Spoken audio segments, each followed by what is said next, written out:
నమస్తే, welcome to స్వతంత్ర. నేను మురళి. ముందుగా హెడ్లైన్స్ చూద్దాం.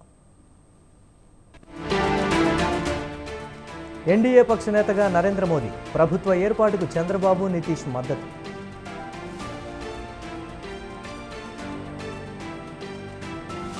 మోదీ నైతికంగా ఓడిపోయారు, కూటమి సమావేశంలో ఖర్గే వ్యాఖ్యలు.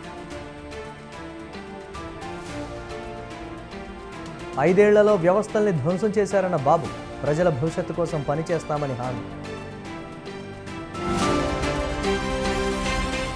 ప్రభుత్వంలో భాగస్వామ్యం అవుతాం, జవాబుదారీ సర్కారును చూపిస్తామన్న పవన్. బీఆర్ఎస్ ఆత్మ బలిదానం చేసుకుంది, బీజేపీ గెలుపుకు దోహదం చేశారన్న రేవంత్. కేసీఆర్పై కోపంతో కాంగ్రెస్ను గెలిపించారు, హామీలు అమలు చేయడంలో ప్రభుత్వం విఫలమైందన్న ఈటల.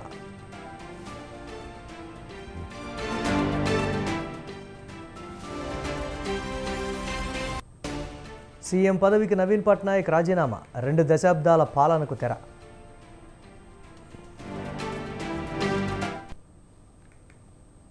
తన సుదీర్ఘ రాజకీయ జీవితంలో వైసీపీ 5 ఏళ్ల తరహా ప్రభుత్వాన్ని ఎప్పుడూ చూడలేదన్నారు టీడీపీ అధినేత చంద్రబాబు. వైసీపీ పాలనలో ప్రజాస్వామ్య వ్యవస్థలన్నీ ఇబ్బంది పడ్డాయని చెప్పారు. ప్రజలు గెలవాలి, రాష్ట్రం నిలబడాలన్నదే తమ ధ్యేయమని స్పష్టం చేశారు. రాజకీయాల్లో ఎవరూ శాశ్వతం కాదన్న చంద్రబాబు, దేశం, ప్రజాస్వామ్యం, పార్టీలు శాశ్వతమని అన్నారు. పార్టీలు కూడా సక్రమంగా పనిచేస్తే మళ్లీ ప్రజలు ఆదరిస్తారని అన్నారు. ఎన్టీఆర్ పార్టీ పెట్టినప్పుడు 1983లో టీడీపీకి 200 సీట్లు వచ్చాయని, మళ్లీ ఇప్పుడు ఊహించని విధంగా ఫలితాలు వచ్చాయని చంద్రబాబు అభిప్రాయపడ్డారు. కూటమికి 55.38% ఓట్లు వచ్చాయని అన్నారు. 45.60% టీడీపీకి, 39.37% వైసీపీకి వచ్చాయని చంద్రబాబు చెప్పారు. ఒడుకుదొడుకులు సాధారణంగా ఉంటాయి, ఎవరూ శాశ్వతం కాదు. దేశం శాశ్వతం, ప్రజాస్వామ్యం శాశ్వతం, రాజకీయ పార్టీలు శాశ్వతం, అధికారం అశాశ్వతం. రాజకీయ పార్టీలు కూడా సక్రమంగా ఉంటే మళ్ళీ ప్రజలు ఆదరిస్తారు, లేకపోతే రాజకీయ పార్టీలు కూడా చాలా పార్టీలు కనుమరుగైపోయినాయి. వ్యక్తులు కనుమరుగైపోయారు, రాజకీయ పార్టీలు కనుమరుగైపోతాయి. కానీ ఇంత హిస్టారికల్ ఎలక్షన్ నేను ఎప్పుడు చూడలే.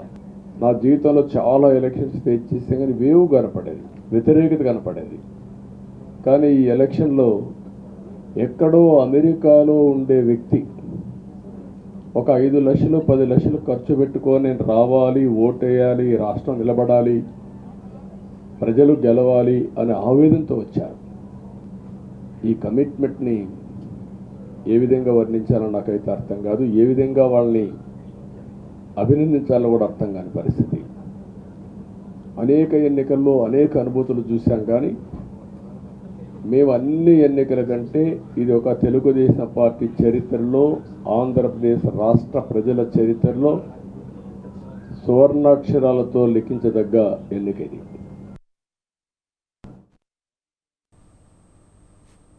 అధికారంలో భాగస్వామ్యం ఉంటుందని జనసేన అధినేత పవన్ కళ్యాణ్ కీలక వ్యాఖ్యలు చేశారు.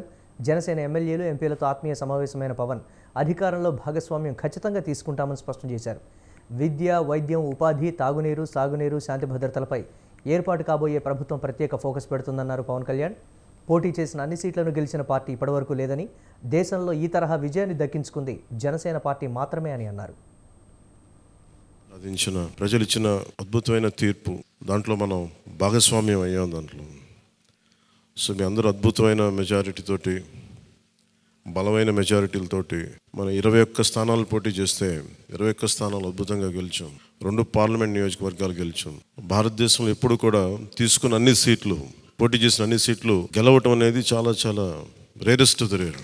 ఇప్పుడు దాకా జరిగిందో లేదో కూడా తెలియలేదు. బట్ కంటెంపరీ టైమ్స్ అన్ని చేసిన వాళ్ళందరూ కూడా ఏం చేస్తారు, రీసెర్చ్ చేసిన వాళ్ళందరూ చెప్తారు ఫస్ట్ టైం ఇన్ ఇండియా అని. కేంద్ర ప్రభుత్వం అధికారంలో కూడా చాలా కీలకమైన అంటే ఈరోజు మన అందరం కష్టపడింది, ప్రజలందరూ మనకి మన నమ్మకం పెట్టి మనం నిలబడి ఉంచింది, ఇది మర్చిపోలేదు. 2019లో 1 సీటు కూడా ఉన్నది అటు ఇటు కాని పరిస్థితుల్లో ఈ రోజున జనసేన ప్రధాన ప్రతిపక్షంగా అసెంబ్లీలోకి అడుగు పెట్టబోతుంది. మీ అందరికీ దానికి సంబంధించి ప్రత్యేకించి శుభాకాంక్షలు. అధికారంలో భాగస్వామ్యం తీసుకుంటాం ఖచ్చితంగా, అది రెండింటి మధ్య ఎలాగనేది ఆ టెక్నిక్. జగన్ దోపిడీ పాలనకు ప్రజలు ఓటుతో బుద్ధి చెప్పారని అన్నారు మాజీ మంత్రి యనమల రామకృష్ణుడు. ప్రజాస్వామ్యంలో ప్రజలే ముఖ్యమని, నాయకుల ప్రవర్తన సరిగా లేకపోతే ప్రజలు గుణపాఠం చెబుతారనే దానికి ఎన్నికల ఫలితాలే ఉదాహరణ అని తెలిపారు. ప్రజలు మంచి చేసిన ప్రభుత్వాలకే తోడుగా ఉంటారని, చెడు చేసిన వైసీపీ ప్రభుత్వానికే గుణపాఠం చెప్పారన్నారు. వైసీపీ ఓటమికి జగన్ అకృత్యాలు, అవినీతి, దోపిడీలే కారణమన్న ఆయన పరిపాలనకు ప్రతిపక్షానికి కూడా అనర్హుడని ప్రజలు తేల్చి చెప్పారని అన్నారు. తయారైతే ప్రజాస్వామ్య పాలనలో ప్రజలకు వ్యతిరేకంగా తప్పకుండా దెబ్బతింటారు అనే సూత్రం ఆ రోజు చెప్పాను, ఈరోజు జ్ఞాపకం చేస్తున్నాం. మళ్ళీ ఇంకొక ఉదాహరణ చెప్పాను. ఈయన ఎప్పుడైతే ఒక్క క్యాపిటల్ 3 క్యాపిటల్గా చెప్పాడో అప్పుడే నేను చెప్పాను, ఈ తుగ్గలక పరిపాలన ఇది, ఈ తుగ్గలక పరిపాలనతో వినాశనం తప్ప ఇంకెప్పుడు సంక్షేమం జరగదు, అదేవిధంగా అభివృద్ధి. ఉదాహరణ చెప్పాను. తుగ్గలక్ అట్లాగే ఢిల్లీ నుంచి దౌలతాబాద్ నుంచి ఢిల్లీ అయ్యేటప్పుడు అతని ఖజానా ఖాళీ అయిపోయింది, సైనికులందరూ చనిపోయారు. అతను ఖజానా ఖాళీ అవ్వడం, సైనికులు చనిపోవడం కాదు, మొత్తం సామ్రాజ్యమే తుగ్గలక్ డైనాసిటీ కొలాప్స్ అయిపోయింది. అంటే నాకు 151 ఇచ్చారు కదా, నేనే అన్నింటికీ సమర్థుడిని, మొత్తం ఎవరు మాట్లాడినా కానీ ఇంత దారుణంగా ఉండేవాడు కాదు. అసెంబ్లీ ఎన్నికల్లో వైసీపీ ఓడిపోవడంతో పలువురు ప్రభుత్వ సలహాదారులు తమ పదవులకు రాజీనామా చేశారు. జగన్ ప్రభుత్వంలో కీలకంగా వ్యవహరించిన సజ్జల రామకృష్ణారెడ్డితో సహా 20 మందికి పైగా సలహాదారులు తమ పదవులకు రాజీనామా చేస్తున్నట్లు సిఎస్ జవహర్ రెడ్డికి లేఖలు పంపారు. జాతీయ మీడియా సలహాదారు దేవులపల్లి అమర్, ఉన్నత విద్యామండలి చైర్మన్ హేమచంద్రారెడ్డి తదితరులు ఇప్పటికే తమ రాజీనామా లేఖలు సమర్పించారు.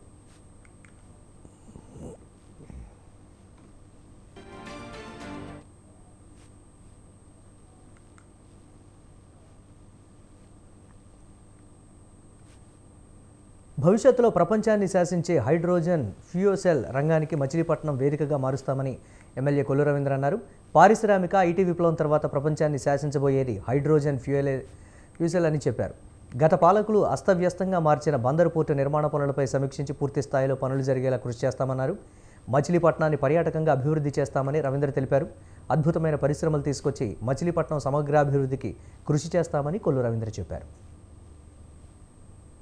నిన్న జగన్మోహన్ రెడ్డి గారు మాట్లాడుతూ ఉంటాడు, ప్రజలు మోసం చేశారంట. ప్రజలు నువ్వు మోసం చేసావు జగన్ రెడ్డి, ప్రజల్ని మోసం చేసావు కాబట్టి నువ్వు చెప్పావు సిద్ధం అన్నావు. ప్రజలు యుద్ధం అంటే ఎలా ఉంటుందో మెజార్టీలో చూపించారు జగన్ రెడ్డి. యుద్ధం అంటే నువ్వేదో పోలీసులను పెట్టుకున్నావు, లేకపోతే మీ బూతులోళ్ళు ఉన్నారు కదా బూతుగాళ్ళు, ఒక్కొక్కడికి ఎట్టా ఉంటుందో చూపించారు. గుడివాడ గుట్కాగాడికి చూపించారు 54,000 ఓట్లు మెజారిటీ. ఇక గన్నవరం వాడు గుట్లేగాడు ఏమైపోయాడు, అడ్రస్ లేడు. బందరు సొల్లోడు ఇష్టం ఉంది కదా అని చెప్పి ఇష్టం వచ్చినట్టు మాట్లాడి ఇవాళ బందరు పరువు తీశాడు అన్ని రకాలుగా. ఇవాళ ప్రజలు ప్రతిదీ గుర్తుపెట్టుకుంటారు. మేము ఆనాడు ఏనాడు కూడా చంద్రబాబు నాయుడు గారు కానీ, తెలుగుదేశం పార్టీ కానీ, ఇవాళ పవన్ కళ్యాణ్ గారు వచ్చిన దగ్గర నుంచి కానీ, భారతీయ జనతా పార్టీ కానీ, ఇవాళ దేశానికి ఏం చేయాలి, ఈ రాష్ట్రానికి ఏం చేయాలి, జిల్లాకి ఏం చేయాలి, నియోజకవర్గాలకి ఏం చేయాలని చెప్పి క్లియర్గా. వైసీపీ నేత ముద్రగడ పద్మనాభం సంచలన ప్రకటన చేశారు. పిఠాపురంలో జనసేనాని పవన్ కళ్యాణ్ ఓడిస్తానని సవాల్ చేసి ఓటమి చెందానని అన్నారు. త్వరలో పేరును పద్మనాభరెడ్డిగా మార్చుకుంటానని ప్రకటించారు. గెజిట్ పబ్లికేషన్ కోసం అంతా సిద్ధం చేసుకున్నట్లు తెలిపారు. 2-3 రోజుల్లో దరఖాస్తు చేయబోతున్నట్లు చెప్పారు. తన పేరు మారిన తర్వాత మళ్లీ ఆ వివరాలు తెలుపుతానన్నారు. కోట్లాది రూపాయలతో ప్రజలకు సంక్షేమాన్ని అందించిన సీఎం జగన్ మాత్రమేనని అన్నారు. కానీ ప్రజలు ఎందుకు ఓట్లు వేయలేదో అర్థం కావడం లేదన్నారు. సంక్షేమానికి ప్రజలు ఓటు వేయకపోతే రాబోయే రోజుల్లో ఏ సీఎం కూడా అటువైపు చూసే అవకాశం లేదని చెప్పారు. పవన్ కళ్యాణ్ గారి గురించి నేను సవాలు విసిరానండి. పిఠాపురంలో ఓడించి పంపకపోతే నా పేరు మార్చుకుంటాను పద్మనాభరెడ్డిగా అని చెప్పడం జరిగిందండి. ఓటమి చెందాను అన్న మాట ప్రకారంగా నా పేరు పద్మనాభరెడ్డిగా మార్చమని చెప్పేసి గెజిట్ పబ్లికేషన్ కోసం పేపర్స్ అన్నీ రెడీ చేసుకున్నానండి. రేపు ఇంట్లో పూర్తిగా నింపి పేరు మార్పు కోసం దరఖాస్తు చేస్తానండి. ఆల్రెడీ అన్నీ ఫిలప్ అయిపోయి ఇంకా తర్వాత ఉంటే చూసుకుని వారు మీద విసిరిన సవాల్కి నేను ఓటమి చెందాను కాబట్టి, చెందితే పద్మనాభరెడ్డిగా మార్చుకుంటా అని చెప్పి అన్నాను కాబట్టి ఆ మాటకి నేను కట్టుబడి ఉన్నాను అయ్యా. ఆ ప్రకారంగా పద్మనాభరెడ్డిగా మార్చమని గెజెట్ పబ్లికేషన్లో ఎంటర్ చేయమని అడుగుతానండి. గెజెట్ పబ్లికేషన్ అయిన తర్వాత ఆ నమోదైన పేరు పేపర్స్ మీకు ఇస్తానండి. గతంలో పవన్ కళ్యాణ్ గారి గురించి ఏపీ శాసనసభ రద్దయింది. గవర్నర్ అబ్దుల్ నజీర్ రద్దు చేశారు. ఈ మేరకు నోటిఫికేషన్ జారీ చేశారు. జగన్ తన పదవికి రాజీనామాకు గవర్నర్ ఆమోదానికి తెలపడంతో 15వ అసెంబ్లీ రద్దయింది. ఏపీ ఎన్నికల్లో చంద్రబాబు ఘన విజయం సాధించిన నేపథ్యంలో ఈ నెల 9వ తేదీన చంద్రబాబు ముఖ్యమంత్రిగా ప్రమాణ స్వీకారం చేయనున్నారు.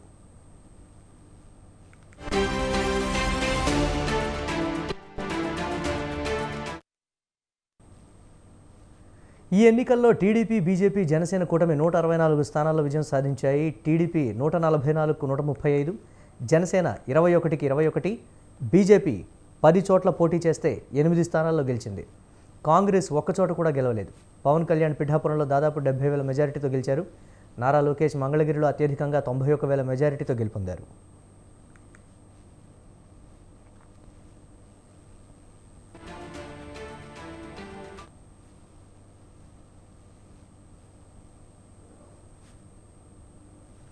పార్లమెంట్ ఎన్నికల ఫలితాలు సంతోషాన్ని ఇచ్చాయన్నారు సీఎం రేవంత్ రెడ్డి. రాహుల్ గాంధీ పాదయాత్రతోనే కాంగ్రెస్కు మెరుగైన ఫలితాలు వచ్చాయని చెప్పారు.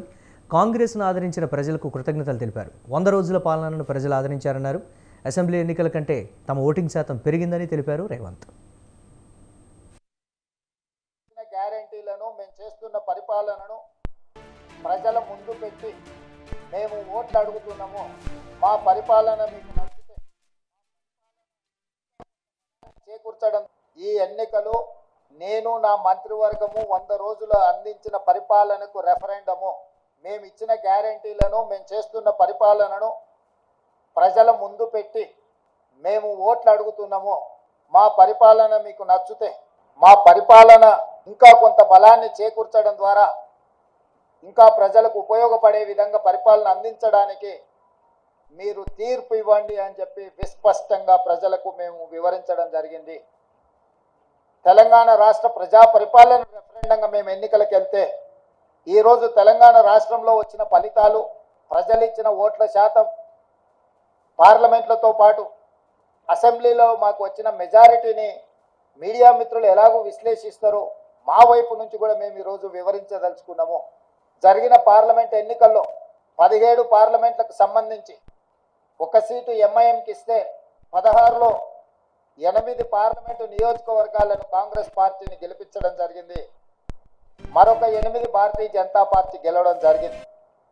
మా 8 పార్లమెంటు నియోజకవర్గాల ఫలితాలు దాదాపుగా 41% ఓట్లు కాంగ్రెస్ పార్టీకి రావడం జరిగింది.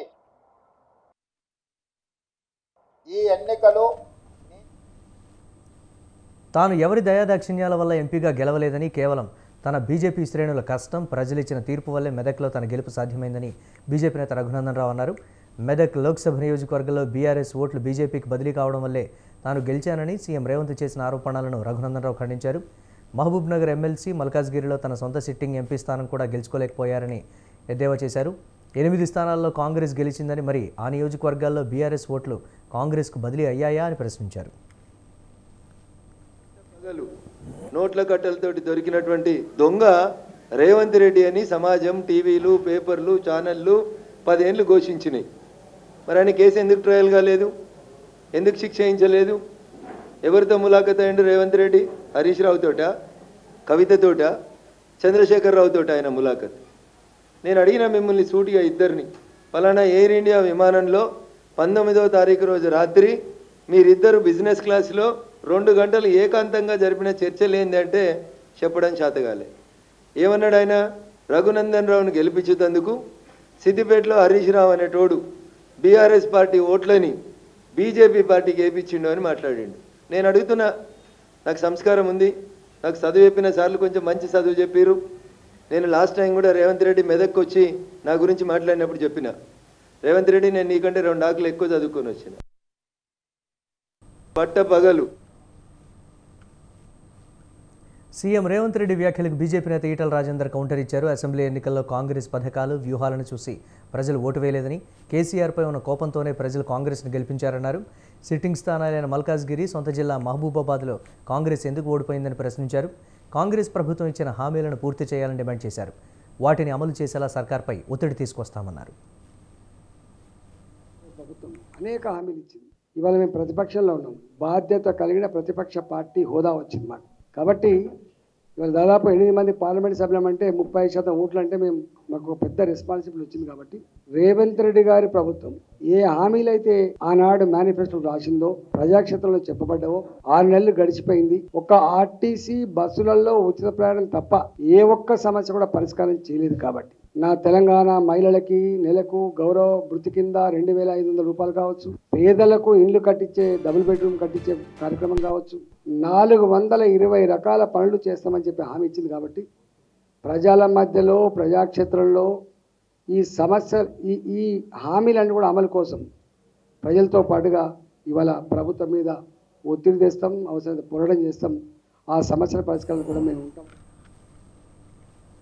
ఆంధ్రప్రదేశ్లో అనూహ్య మార్పు వచ్చిందని అన్నారు సిపిఐ జాతీయ కార్యదర్శి నారాయణ.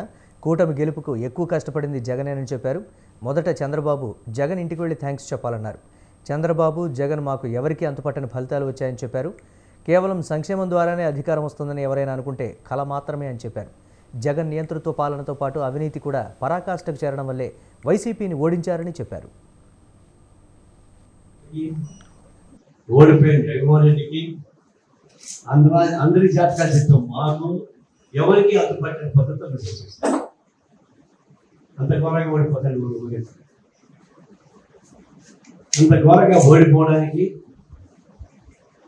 టీడీపీ కూటమి గెలవడానికి కారకులు ఎవరు థ్యాంక్స్ చెప్పాలి? చంద్రబాబు నాయుడు థ్యాంక్స్ చెప్పాల్సింది జగన్మోహన్ రెడ్డికి. వైఎస్ జగన్మోహన్ రెడ్డి దుష్ట పాలన 5 ఏళ్ళ కష్టపడి చేస్తే అంత ఈజీగా చంద్రబాబు నాయుడు గెలగదు. కాబట్టి మొట్టమొదట చంద్రబాబు నాయుడు సలహా ఏంటంటే జగన్ పార్లమెంట్ ఎన్నికల్లో బీఆర్ఎస్ బీజేపీకి మద్దతు ఇచ్చిందని ఎంఐఎం చీఫ్ అసదుద్దీన్ ఆరోపించారు. అందుకే ఎంపీ ఎన్నికల్లో బీఆర్ఎస్ దారుణంగా ఓడిపోయిందని విమర్శించారు. బీఆర్ఎస్ 8 స్థానాల్లో డిపాజిట్ కోల్పోవడానికి క్రాస్ ఓటింగ్ కారణమని తెలిపారు. ఆ పార్టీ ఇలా ఎందుకు చేసిందో తనకైతే అర్థం కాలేదన్నారు. కొన్ని చోట్ల ఆ పార్టీ నేతలు బహిరంగంగానే బీజేపీకి మద్దతు పలికారని తెలిపారు. ఇదొక తప్పుడు వ్యూహమని పేర్కొన్నారు ఆయన. उसकी बात यह है कि बहुत से मुकामात पर के टीआरएस के लोग ओपनली बीजेपी को सपोर्ट कर रहे थे. ये भी आवाम के सामने आ गया. ये क्यों किए मेरे को नहीं मालूम. ये एज अ पॉलिटिकल स्ट्रेटजी उनकी बहुत गलत स्ट्रेटजी थी. अब इसका क्या खमियाजा उनको अदा करना पड़ेगा वो जानते हैं, मगर ये बात फैक्ट है. तो ये 4-5 चीज़ें मुझे आप तक कहना था. కాళేశ్వరం ప్రాజెక్టులోని మేడిగడ్డ బ్యారేజ్లో central soil material research station నిపుణుల బృందం పరీక్షలను ప్రారంభించింది. మేడిగడ్డ బ్యారేజ్ నిర్మాణంలో ఉపయోగించిన మెటీరియల్ మట్టి నమూనాలను సేకరించింది.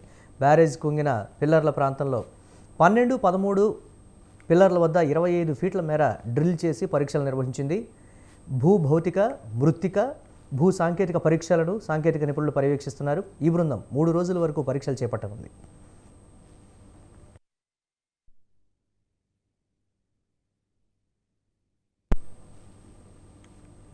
ఎన్నికల ఫలితాల్లో ఎన్డీఏ కూటమికి స్పష్టమైన ఆధిక్యం రావడంతో ప్రభుత్వ ఏర్పాటుకు కార్యాచరణ మొదలుపెట్టింది. ప్రధాని మోదీ నివాసంలో ఎన్డీఏ భాగస్వామ్య పక్ష నేతల సమావేశం ముగిసింది. సమావేశానికి టీడీపీ అధినేత చంద్రబాబు, జనసేన అధినేత పవన్ కళ్యాణ్, నితీష్ కుమార్ సహా కూటమి నేతలు హాజరయ్యారు. ప్రభుత్వ ఏర్పాటుకు మద్దతు తెలుపుతూ చంద్రబాబు, నితీష్ కుమార్ లేఖలిచ్చారు. 7వ తేదీ ఎన్డీఏ భాగస్వామ్య పార్టీలు మరోసారి భేటీ కానున్నాయి. అదే రోజు రాష్ట్రపతిని కలిసి ప్రభుత్వ ఏర్పాటుకు ఆహ్వానించాలని కోరే అవకాశం ఉంది. జూన్ 9న ప్రధానమంత్రిగా నరేంద్ర మోదీ ప్రమాణ స్వీకారం చేయనున్నారు.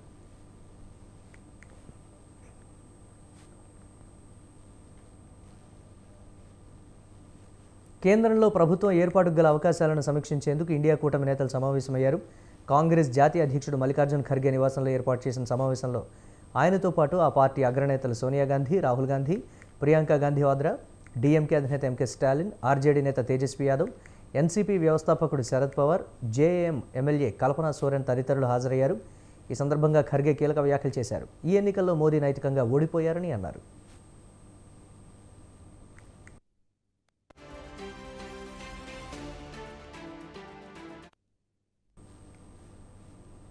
బీజేపీకి బిగ్ షాక్ తగిలింది. మహారాష్ట్ర డిప్యూటీ సీఎం పదవికి రాజీనామా చేయనున్నట్లు దేవేంద్ర ఫడ్నవీస్ చెప్పారు. ఎన్డీఏ కూటమికి తక్కువ సీట్లు రావడంతో ఈ నిర్ణయం తీసుకున్నట్లు వెల్లడించారు. ఇకపై పార్టీ కోసమే కష్టపడతానని అన్నారు. మహారాష్ట్రలో బీజేపీకి మెజారిటీ స్థానాల్లో గెలవలేదని, దానికి పూర్తి బాధ్యత తాను తీసుకుంటానని అన్నారు. మహారాష్ట్రలో బీజేపీని బలోపేతం చేసేందుకు ప్రయత్నాలు చేస్తానని స్పష్టం చేశారు. బీజేపీ ఓటమికి పూర్తి బాధ్యత వహిస్తూ డిప్యూటీ సీఎం పదవికి రాజీనామా చేయాలని నిర్ణయించుకున్నట్లు చెప్పారు. ఇదే విషయాన్ని బీజేపీ పెద్దల దృష్టికి తీసుకెళ్లినట్టు తెలిపారు. తాను రాజీనామా చేసేందుకు బీజేపీ అధిష్టానం ఒప్పుకోవాలని కోరారు. जनता पार्टी की सारी जिम्मेदारी महाराष्ट्र में एक लीडर के रूप में मेरे ऊपर थी, तो ये जो हमारा महाराष्ट्र में डिबैकल हुआ है या जो हमें एक प्रकार से हार मिली है, हमारी सीटें कम हुई है, इसकी पूरी जिम्मेदारी ये मेरी है। मैं इस जिम्मेदारी को स्वीकारता हूं। कहां कमियां रही है उसको पूरा करने की कोशिश करूंगा। मैं भागने वाला आदमी तो हूं नहीं और जोरों से मैदान में उतरूंगा और हमारी पूरी पार्टी को साथ में लेकर हम लोग वापस नई स्ट्रैटेजी तैयार करेंगे और नई स्ट्रैटेजी तैयार करके हम लोग जनता के बीच जाएंगे। जनता का जो विश्वास है उस विश्वास को हम लोग संपादित करेंगे। इसके ऊपर भी हम लोग निर्णय करेंगे। ప్రధానమంత్రి నరేంద్ర మోదీ తనతో సహా తన మంత్రివర్గ సహచరుల రాజీనామాలను రాష్ట్రపతి ద్రౌపది ముర్ముకు అందించారు. రాష్ట్రపతి భవన్కు మోదీ స్వయంగా వెళ్లి రాజీనామాలను సమర్పించారు. వాటిని రాష్ట్రపతి వెంటనే ఆమోదించారు. కొత్త ప్రభుత్వ ప్రమాణ స్వీకారం జరిగేంత వరకు ఆపద్ధర్మ ప్రధానమంత్రిగా కొనసాగాలని మోదీని కోరారు.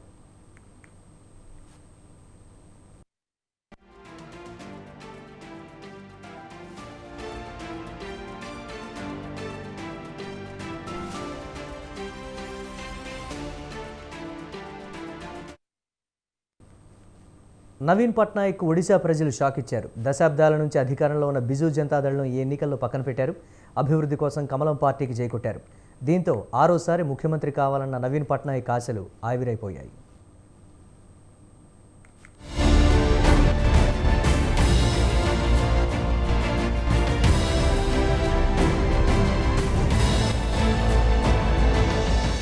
ఒడిశా అసెంబ్లీ ఎన్నికల్లో ప్రజలు అభివృద్ధికి పట్టం కట్టారు.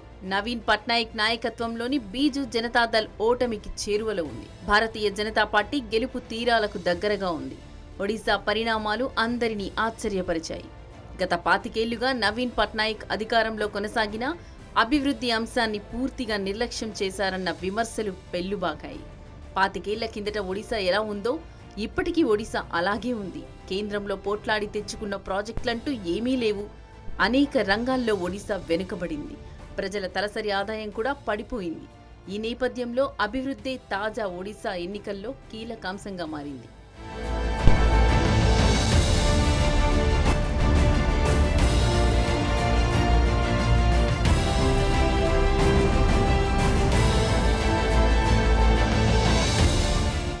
నవీన్ పట్నాయక్ చిన్నా చితకా నాయకుడు కాదు.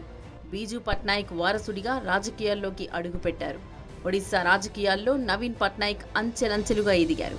2000 సంవత్సరం మార్చి 5వ తేదీన తొలిసారి ఒడిశా ముఖ్యమంత్రిగా బాధ్యతలు చేపట్టారు నవీన్ పట్నాయక్. ఇక వెనక్కి తిరిగి చూసుకోలేదు ఆయన. ప్రస్తుతం ఒడిశాకు 5వసారి ముఖ్యమంత్రిగా నవీన్ పట్నాయక్ బాధ్యతలు నిర్వహిస్తున్నారు.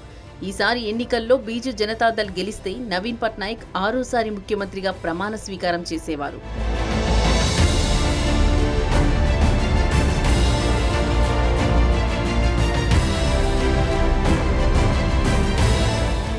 అయితే నవీన్ పట్నాయక్ ఆశలపై నీళ్లు చల్లారు ఒడిశా ప్రజలు.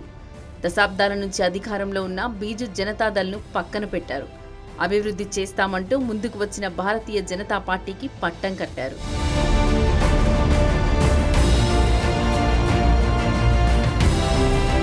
వ్యక్తిగతంగా నవీన్ పట్నాయక్ నిజాయితీపరుడు.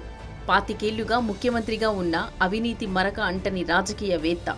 అయితే అభివృద్ధి అంశాన్ని ఆయన ఏమాత్రం పట్టించుకోలేదన్న విమర్శలు వెల్లువెత్తాయి. ఇదే అంశాన్ని ఎన్నికల ప్రచారంలో ప్రస్తావించారు ప్రధాని నరేంద్ర మోడీ. ఈసారి తమకు అధికారం ఇస్తే ఒడిశాను దేశంలోనే నెంబర్ 1 రాష్ట్రాన్ని చేస్తామన్నారు.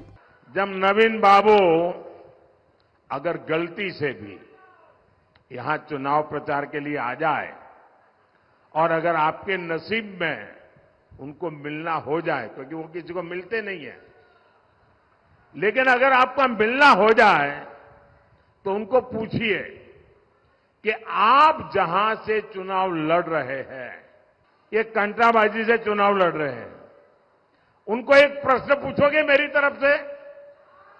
पूछोगे? नहीं पूछोगे भाई, 25 साल तक नहीं पूछा आपने, इसलिए आपकी ये हालत हुई है। उनको एक सवाल पूछना कि आप कांताबाजी से चुनाव लड़ रहे हैं, वहां के बिना कागज लिए, हाथ में कागज नहीं रखना है, बिना कागज लिए 10 गांवों के नाम बोल दीजिए, बस इतना पूछ लीजिए। वे 10 गांवों के नाम नहीं बता पाएंगे जी। నరేంద్ర మోడీ మాటను ఒడిశా ప్రజలు సీరియస్ గా తీసుకున్నారు. మోడీ మాటలతో ఆలోచనలో పడ్డారు. తమకు వారసత్వ రాజకీయాల కంటే అభివృద్ధి ముఖ్యమన్నారు. కమలం పార్టీకి జై కొట్టారు.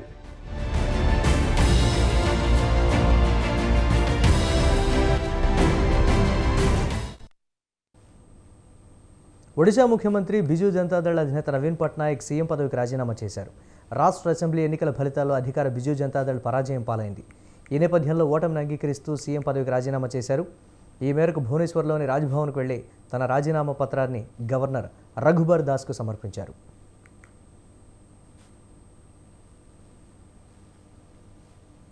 ఒడిశాలో దాదాపు 24 ఏళ్ల పాటు ఏకఛత్రాధిపత్యం చెలాయించిన బీజేడీ అధినేత నవీన్ పట్నాయక్ జైత్రయాత్రకు బ్రేక్ పడింది. రాష్ట్రంలో గత 2 దశాబ్దాలకు పైగా ఆధిపత్యం ప్రదర్శించిన ఆయనకు బీజేపీ ఎట్టకేలకు అడ్డుకట్ట వేసింది. రాష్ట్ర అసెంబ్లీ ఎన్నికల ఫలితాల్లో అధికార బిజు జనతాదళ్ పరాజయం పాలైంది. 147 నియోజకవర్గాలున్న అసెంబ్లీలో బీజేపీ 78 సీట్లు సాధించి విజయకేతనం ఎగురవేసింది. బీజేడీ 51 స్థానాలను మాత్రమే గెలుచుకోగలిగింది. దీంతో రాష్ట్రంలో తొలిసారిగా ప్రభుత్వ ఏర్పాటు చేసేందుకు కమలం పార్టీ సిద్ధమైంది.